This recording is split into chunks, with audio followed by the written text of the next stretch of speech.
So I'm going to my school trip, my skiing trip. I'm going to Bradec somewhere. I don't know where it is. But Tata is taking me there. It's like below Prague. It's like car. No, I'm taking you only to school. Yeah, but I take you only to school. I'm going by bus. You will go with your A whole 7-year group, even like the other school, because our school, it's too big, so they put into two different schools. So it's Marzatko and Karnovska, so they're also going to other schools. So Tata, do you have anything else to say? yeah, so enjoy, and while you are away, I pray that God will protect you, and always remember the Lord, and yeah, Okay. take care. Thank you. Enjoy. Thank you, Tata.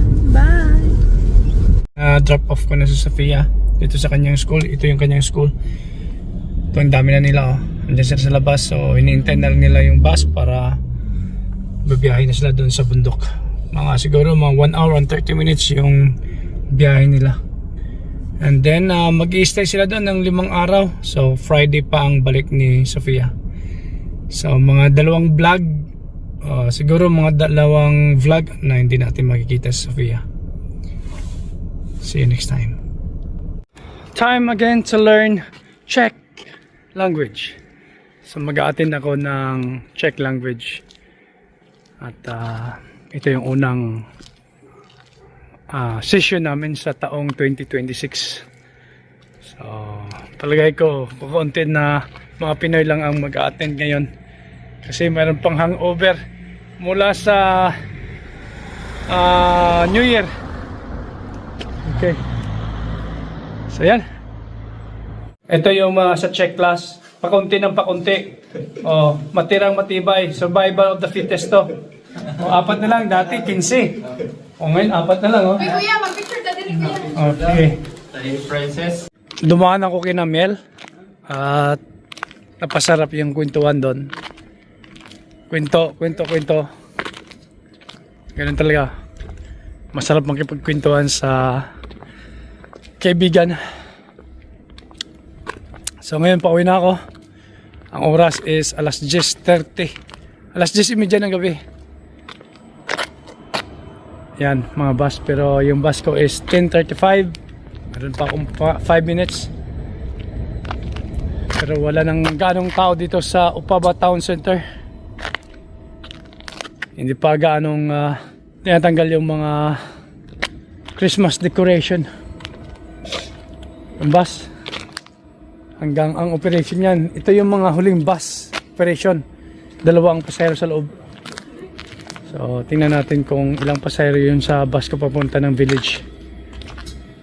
Yung bus ko ngayon papunta ng village is huling bus na rin. Last trip. Ang susunod na trip ay bukas pa. So yan, dito sa town, dito sa Opava, ang huling bus is around 10:30, 10:35. Pag mamiss mo yung bus, mamamatay ka sa lamig dito sa labas. So kaya kailangan mong abangan yung bus, at hindi mo dapat mamiss yung bus mo. Ito, aking bus. Ito, parating na. Yan. Ito ang aking bus. At least mayroon 2 pasahero. Yan. At ako. So 3 lahat kami na pasahero papunta ng village. Okay. Mel, salamat ha. Minsan tayo mga Pinoy dito sa abroad, kailangan natin kaguntuhan kapwa natin Pinoy. Day off si Mel, kaya dumaan ako sa kanya.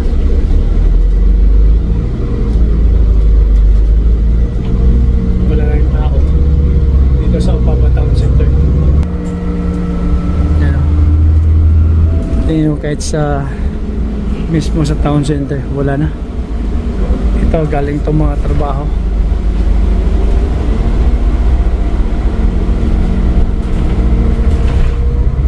About 15 minutes nasa village na ako.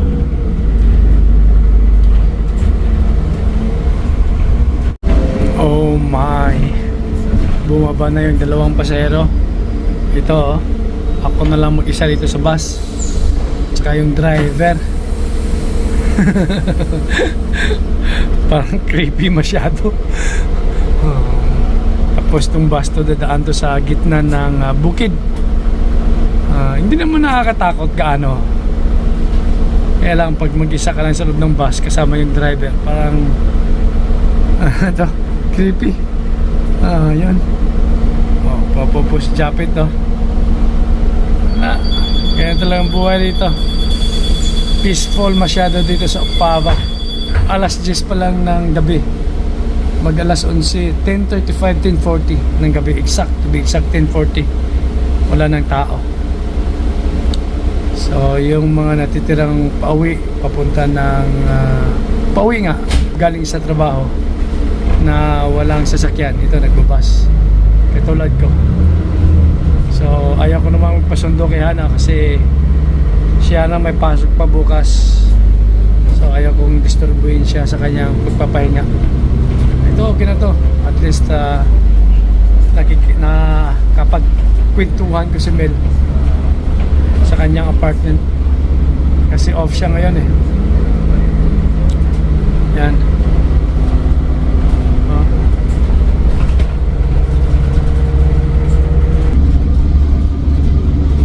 Relax si Japit boy.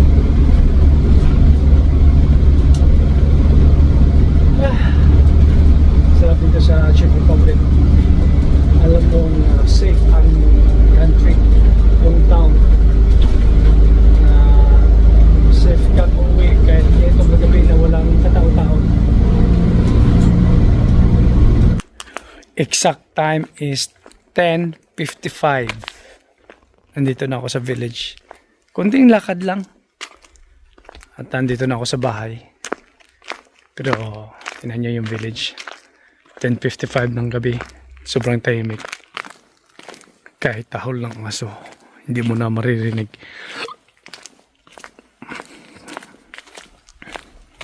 Yung buwan, malamig ang panahon at walang snow. Pag ganitong panahon masarap, maganda kasi walang snow, malamig nga lang. Si Sofia nasa skiing pa rin. So yan, it's Tuesday, bukas is Wednesday, Friday pa yung balik niya. Hayaan natin yung bata na magsaya. Kaya nagustuhan niya talaga dito sa Czech Republic. Kasi wala siyang ganito sa England. Yung skiing sa mountain. Only in the Czech Republic. Sa Pilipinas, siyempre wala namang snow. Ayan. Kasi sa sitwasyon ngayon ni Sofia, mayroong 3 countries na pwede niyang pagpilian. England, Czech Republic, Philippines. Masarap ang buhay dito sa Czech Republic. Sobrang tahimik na lugar. Hindi magulo. Walang traffic. Dito mismo sa Opava, hindi ko pa naranasan ito ma-traffic. Kaya maganda mamuhay dito. Basta mayroon kang stable income, hindi ka nagre-rent ng bahay, yung binabayaran mo lang is pagkain mo, gas, electricity, water, okay na. No need to earn a lot. So simple life, tahimik na pamumuhay. Ang importante, alam mo na ang anak mo ay paglalabas sa bahay is safe. Dito, kahit i-google nyo sa village na to, Radun, zero crime. Walang crime dito. Kaya panatag ang loob ko rito na pag magpapaalam si Sofia na mamamasyal, pinapayagan ko siya talaga. Tahimik na lugar. Yun. Nandito na ako sa bahay. Lahat ay tulog. gising. Gabi ito. Wala pa nga alas 11, lahat tulog na.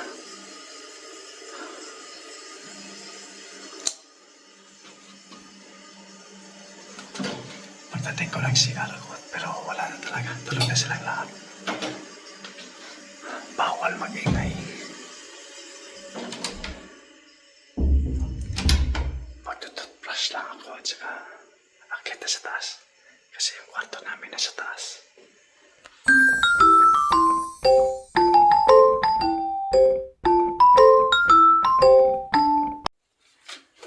Okay, dahan-dahan tayo. Akit na tayo. Tulog na kahit si Helen at saka si Milan. Tulog na rin. Grabe dito sa village. Alas 10 pa lang ng gabi. Wala na tulog na mga tao. Uy! Ooh. Hello. Nice chatting with Mel and Ray. And yeah, I had a nice time. So, yeah. Papahinga na siya na. Bukas papasok ulit siya sa trabaho. Then, ako naman, pahinga na rin. Pagising bukas, linis ang una kong trabahoin bukas ng umaga. Tahimik masyado ang bahay pag wala Sophia.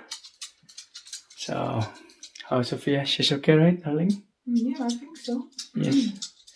She has a good time in the mountain with her friends. So, babalitaan ko kayo pag-uwi niya. See ya. Nakakapanibago. Wala si Sophia rito. Dito natutulog yun palagi. What do you call that place? Karlov, pod pradedem. That's where Studenka is? Studenka? Studenka. Studenka? Close, yeah. It's Close? Yeah, uh-huh. So nakakapanibago. Last night was the first night that she wasn't here. Yeah, and she enjoyed. Now she's enjoying there. It's morning here, so probably they're still sleeping. But what exactly did she tell you when you phoned her? That she got accommodated. They had a lunch, and they went for ski training already. Maybe she ski for 2 or 3 hours. Yeah. And she enjoyed. I'm glad that she didn't feel cold because it's really cold. This week is really very cold. Yeah. Kasi ang the mountain here is full of snow. Kahit nga hindi yung mga during fall or autumn, the mountain here started snowing, right? No, this time it was late. Depends on the weather. Yeah, but usually when we went through the mountain, it wasn't snowing. Yeah. But when we went to the mountain, When? remember the last time? It was Christmas time. Was it Christmas Yeah, time? when we were here to visit. Yeah, It was a Christmas time. yeah. I've been there once, and it was nice. May vlog kami niyan. Just check out our very old vlog, like 5 years ago, if I'm not mistaken. Yeah. Yeah. So It was nice. it's beautiful mountain. But unfortunately, it's not that snowy this time. No? No. Oh. These So- mountains are not under the snow yet. But where Sophia is, Where Sofia is, there is a snow. So it depends, you know. So, but I'm so glad that she has a snow. yeah. Ngayon walang snow na ngayon dito sa Opava. I need to go So, to pero work, malamig. Malamig masyado. Okay. Hannah's going to work. Bye. So, yeah. So, maiwan sa akin ito, oh. Oh, ayaw matulog dyan sa kanyang pwesto. Pero, dito, malinis naman siya. Palagi namin nililinisan to. Gabi-gabi yan, ito nililinisan namin. Bago siya matulog para talagang malinis. Kasi ayaw talaga matulog din sa baba. Umiiyak.